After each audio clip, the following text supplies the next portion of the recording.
अच्छा, जो लोग ई कॉमर्स के अंदर आना चाहते हैं, एक क्वेश्चन जो होता है ना बहुत कॉमन होता है। ई कॉमर्स में जो लोग न्यू आ रहे होते हैं एक सवाल बहुत पूछते हैं कि हमें इन्वेस्टमेंट कितनी करनी चाहिए ई कॉमर्स के अंदर, या अगर आप लोग ईबे के ऊपर आना चाह रहे हैं तो क्यूरी ये बनती है जनाब कि हमें बताएं कि हमारी इन्वेस्टमेंट क्या होगी स्टार्ट के अंदर। देखें, ईबे के ऊपर अगर आपने काम करना है, दो तरह से काम किया जाता है। पाकिस्तान में अगर आप लोग पाकिस्तान में हैं एक्सक्लूसिवली, तो आपके पास दो ऑप्शंस होते हैं, वेदर के आप अपने अकाउंट्स चलाएं, ठीक है, और उनके ऊपर इन्वेस्ट करें, उनसे काम स्टार्ट करें। दूसरा ऑप्शन ये होता है कि आप अपने अकाउंट्स ना चलाएं, आप एज ए वीए काम करें, एक वर्चुअल असिस्टेंट के तौर पे काम करें और किसी फॉरेनर का अकाउंट लें और इसके ऊपर काम स्टार्ट करें। ये जो दूसरा ऑप्शन होता है इसमें इन्वेस्टमेंट आपकी नहीं होती, इन्वेस्टमेंट होती है आपके जो बाहर बंदा बैठा होता है, अकाउंट भी उसका होता है और इन्वेस्टमेंट भी उसकी होती है। तो आपने उसका जो है अकाउंट चलाना होता है। इसमें आपकी लर्निंग बहुत ज़्यादा होती है, आप सीख रहे होते हैं मुसलसल और काम भी कर रहे होते हैं, तो यहाँ से आपका एक्सपीरियंस गेन होता है। मोस्ट लाइकली जो लोग इस मॉडल पे काम करते हैं वो ज़ीरो इन्वेस्टमेंट के साथ जाते हैं, ज़्यादा इन्वेस्टमेंट नहीं करनी पड़ती उनको। वो जो है फिर उनकी जो ट्रेनिंग है, जो उनका जो है एक एक्सपीरियंस है, वो गेन होता रहता है। दूसरा मॉडल ये होता है कि आप जो है आप अपने अकाउंट्स चला रहे हैं, या वो लोग जो फॉरेन कंट्रीज़ के अंदर बैठे हैं उनके तो ज़ाहिरी बात है अपने ही अकाउंट्स हैं। तो जो लोग अपने अकाउंट्स चला रहे हैं उनके लिए भी रिकमेंडेड नहीं है कि स्टार्ट के अंदर जो है ह्यूज इन्वेस्टमेंट की जाए, ठीक है। ह्यूज इन्वेस्टमेंट चाहे आप वीए से काम करवा रहे हैं, पाकिस्तान में वर्चुअल असिस्टेंट बैठा हुआ है वो आपके लिए काम कर रहे हैं, या आप खुद यूके यूएस के अंदर काम आपको आता है अब और अभी स्टार्ट किया है, अभी पूरा काम नहीं आता, काम स्टार्ट किया आपने, तो आपके लिए भी रिकमेंडेड नहीं है कि आप लोग जो है कोई बड़ी इन्वेस्टमेंट करें, क्योंकि एक्सेप्शनल्स तो हर फील्ड में होती हैं, एक्सेप्शंस होती हैं, लेकिन ज़्यादातर यही देखा गया है कि स्टार्ट के अंदर आपके पास सफिशेंट नॉलेज नहीं है तो आपको लॉस का सामना करना पड़ सकता है। तो स्टार्ट के अंदर जो पाकिस्तानी हैं वो कोशिश करें वो एज ए वर्चुअल असिस्टेंट अपनी सर्विसेज दें, या as a virtual assistant services ना भी दें तो स्पेसिफिक सर्विसेज दें नॉन ऑपरेटिंग, लाइक आप अकाउंट क्रिएट करके दें लोगों को सही तरीके के साथ, आप सही तरीके के साथ अकाउंट रीइंस्टेट करके दें, एफिलिएट मार्केटिंग करें, वहाँ से पैसे अर्न करें, और साथ साथ जो है एज ए वीए भी ट्राई करें कि किसी के साथ काम करें। यहाँ से आपकी लर्निंग अच्छी हो जाएगी। जब आप लोग किसी एक स्पेसिफिक टाइम पीरियड में लाइक 5 महीने 6 महीने 1 साल के अंदर मल्टीपल प्रोडक्ट्स के ऊपर काम कर चुके होते हैं, आपको एक्सपीरियंस हो जाता है, आपको मार्केट का एक्सपीरियंस हो जाता है कि मार्केट की नेचर क्या है, मार्केट में क्या बिकता है क्या नहीं बिकता, प्रोसीजर क्या है, एल्गोरिदम्स कैसे काम कर रहे होते हैं। ये सारी चीज़ों की अंडरस्टैंडिंग जब आपको प्रॉपर हो जाती है तो आपके माइंड में आइटम डिफाइन हो जाते हैं, आपको पता चल जाता है कि फ़लाँ आइटम बिकेगा और फ़लाँ आइटम नहीं बिकेगा। वहाँ से आपके लिए मोस्ट लाइकली ये होता है कि जब आपको आइटम डिफाइन हो जाते हैं तो वहाँ से आप अगर इन्वेस्टमेंट करते हैं तो लॉस के चांसेस कम हो जाते हैं। अब आप जो भी प्रोडक्ट्स फाइंड आउट करेंगे सोर्स करने के लिए, ज़ाहिरी बात है आपको आर्बिट्राज करना पड़ेगा या आपको स्टॉक अपना मंगवाना पड़ेगा। इन्वेस्टमेंट तो इसी में की जा सकती है, तो उसमें आपके लिए आसानी ये होगी कि आपका एक्सपीरियंस जो है गेन हो चुका होगा और आपके लॉस के चांसेस कम हो जाएंगे। अब ये इन्वेस्टमेंट कितनी करनी चाहिए, ईबे जो है इस मामले में सबसे अच्छा प्लेटफॉर्म है। ईबे जो है इसको इसीलिए मैं हाई रैंक करता हूँ कि लोएस्ट इन्वेस्टमेंट से भी काम किया जाता है। ईबे पे इन्वेस्टमेंट करने की लोअर लिमिट जो है कोई नहीं है, आप कोई भी अमाउंट बता दें उससे भी आप काम स्टार्ट कर सकते हैं। बस आपने माइंड में ये रखना है कि जितनी इन्वेस्टमेंट होगी प्रॉफिट भी उतना होगा। आपने फिर ये नहीं सोचना कि मेरे पास $200 हैं और मैं $200 में एक प्रोडक्ट सोर्स कर रहा हूँ, या इवन 4 से 5 प्रोडक्ट्स भी मैं 10-10 यूनिट्स मंगवा के सोर्स कर रहा हूँ, सस्ती सी प्रोडक्ट है, तो आपने फिर ये नहीं सोचना कि $200 के ऊपर आपको जो है $500 का प्रॉफिट आ जाएगा। प्रॉफिट मार्जिन भी आपका लो ही रहेगा। और थोड़ी इन्वेस्टमेंट से ये होता है, थोड़ी इन्वेस्टमेंट पे आपकी ROIs कम होती हैं। जब आप बल्क बाय करते हैं, ज़्यादा इन्वेस्ट करते हैं, तो मोस्ट लाइकली फिर क्या होता है आपके प्रॉफिट मार्जिन बढ़ जाते हैं। तो इसीलिए जो है आप स्टार्ट से भी जो है थोड़ी इन्वेस्टमेंट से भी काम स्टार्ट कर सकते हैं। कोई मैंने आपको बताया लोअर लिमिट नहीं है। मोस्ट लाइकली आपको चाइना से सोर्सिंग करें तो $200 में भी एक प्रोडक्ट सोर्स हो जाती है, 150 में भी हो जाती है अगर लोअर क्वांटिटीज़ में जाए।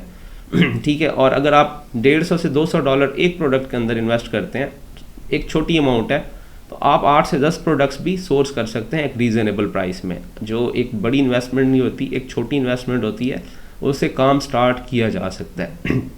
लेकिन मैं आपको ये बता दूं कि चाहे $200 की इन्वेस्टमेंट हो या $20,000 की इन्वेस्टमेंट हो, इन्वेस्टमेंट जब भी आपने करनी है तो आपके पास सफिशेंट नॉलेज होना चाहिए, स्किल्स होने चाहिए कि प्रोडक्ट कौन सी लेनी है, कौन सी नहीं लेनी। आपको पता हो क्या बिकता है, क्या नहीं बिकता, आपको सारे क्राइटेरियाज का पता हो, कौन सा आइटम जो है काउंटर फीट होता है, कौन सा आइटम ऐसा है जिसके ऊपर वीरो स्ट्राइक्स लगते हैं, कौन से ऐसे आइटम हैं जो प्लेटफॉर्म के ऊपर पोटेंशियल नहीं रखते सेलिंग की, लो सेलिंग पोटेंशियल है। आपको ये सारी चीज़ों की अंडरस्टैंडिंग होने के बाद जब आप लोग सोर्सिंग करते हो तो मोस्ट लाइकली आपको सक्सेस होती है। अब ईबे के ऊपर जो है होलसेल, सबसे बेस्ट होलसेल ईबे के ऊपर कंसीडर किया जाता है। आपको इसीलिए ईबे के ऊपर नुकसान के चांसेस कम होते हैं कि अगर आपने स्टॉक मंगवा भी लिया और खुदा न खास्ता अकाउंट सस्पेंड हो जाता है या कोई और मसला हो जाता है, तो ईबे के जितने भी अकाउंट्स चल रहे होते हैं, सोसाइटी के अंदर लोग चला रहे होते हैं, वो आपसे स्टॉक ले लेते हैं। आप उनके लिए वही स्टॉक जो है शिप करते हैं दूसरों के लिए, वो आपको पेमेंट करके सेल लेते रहते हैं और आपको साथ साथ पेमेंट करते रहते हैं। तो ईबे के ऊपर नुकसान के चांसेस इस वजह से भी बहुत कम हो जाते हैं कि ईबे का जो होल सेल मॉडल है बहुत आसान है। अगर आपने क्राइटेरियाज़ के हिसाब से प्रोडक्ट सोर्स की हुई है तो आपको कोई मसला पेश नहीं आएगा। आप सिंपली किसी ग्रुप के अंदर जाके मैसेज करेंगे, कहीं फेसबुक पे जाके पोस्ट लगाएंगे कि मेरे पास ये आइटम पड़ा हुआ है, आपको 20 से 25 बंदा मिल जाएगा जो आपकी प्रोडक्ट को जो है लिस्ट कर देगा और जैसे जैसे ऑर्डर प्रोसेस होते जाएंगे वो आपको आपकी पेमेंट करता जाएगा, तो आपके नुकसान के चांसेस कम हो जाएंगे, अनलाइक अमेज़ॉन। अब अमेज़ॉन पे देखिए कितने लोग ऐसे होते हैं, वो बेचारे हमारे पास आके कहते हैं कि स्टॉक ईबे के ऊपर बेच दें, हमारा अकाउंट सस्पेंड हो गया जिस वजह से हमें नुकसान हो गया। तो ईबे के ऊपर ये फिनोमेना बिल्कुल नहीं है। ईबे के ऊपर लेट्स सपोज आपका स्टॉक कहीं स्टक हो गया, रुक गया, नहीं बिक पा रहा, तो आप जो है इसको ऑफ़र करके, किसी और बंदे को ऑफ़र करके भी स्टॉक को सेल कर सकते हैं, आप इस नुकसान से बच सकते हैं। तो लोवेस्ट साइड पे आपको स्टार्ट में बिल्कुल रहना चाहिए। स्टार्ट भी कौन सा कि आपको एक सफिशेंट नॉलेज होना चाहिए, पहले आपने काम किया हो और आपको प्रोडक्ट्स डिफाइन हो चुकी हों, और आपको साथ में ये भी पता हो कि ईबे कौन सी प्रोडक्ट को एक्सेप्ट करता है और कौन सी प्रोडक्ट को एक्सेप्ट नहीं करता। उसके बाद जो है आप स्टॉक मॉडल के अंदर काम करेंगे। स्टॉक मॉडल के अंदर मोस्ट लाइकली अगर क्राइटेरिया को फुलफ़िल किया आपने तो आपका एक अच्छा बिजनेस चल जाता है। और आरओआई के मामले में भी ईबे के ऊपर जो आरओआईज़ हैं बहुत ज़्यादा हैं। प्रॉफिट मार्जिन्स जो हैं ईबे के ऊपर जितने हैं, आई थिंक सो बहुत ही कम ऐसे प्लेटफॉर्म हैं जिनके ऊपर प्रॉफिट मार्जिन इतने निकलते हैं।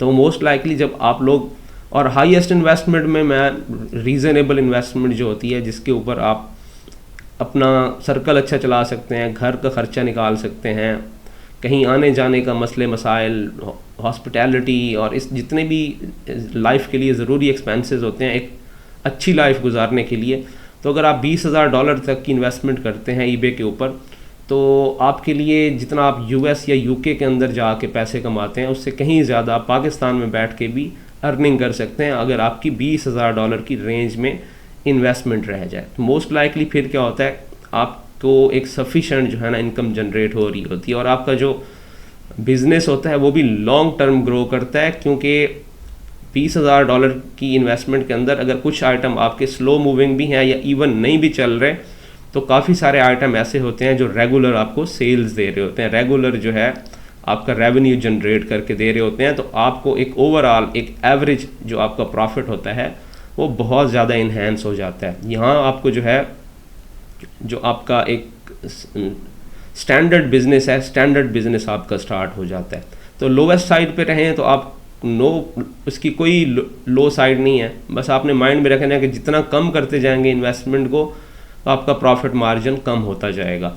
ठीक है, चाइना से आप जो है ना $100 से भी प्रोडक्ट मंगवा सकते हैं, $100 की पेमेंट करके भी कुछ ना कुछ मंगवा के उसको बेच सकते हैं। लेकिन आपको पता होना चाहिए, फैक्टर्स माइंड में होने चाहिए कि हमारा प्रॉफिट भी कम रहेगा, प्लस हमें अपने स्टोर को लाइव रखने के लिए, ज़िंदा रखने के लिए, एल्गोरिदम्स में एक्टिव रखने के लिए एटलीस्ट 10 से 12 आइटम चाहिए होते हैं, मिनिमम आपको 10 से 12 आइटम चाहिए होते हैं जिससे आपका स्टोर रैंक होता है। और ईबे का जो एल्गोरिदम्स हैं उनको पता चलता रहता है कि वाकई ये एक सेलर है, एक शॉप है जिसको वो उस हिसाब से प्रमोट करता है। तो इस हिसाब से 10 से 12 प्रोडक्ट्स होना आपके लिए बहुत ज़रूरी होता है एक अच्छा बिज़नेस स्टार्ट करने के लिए।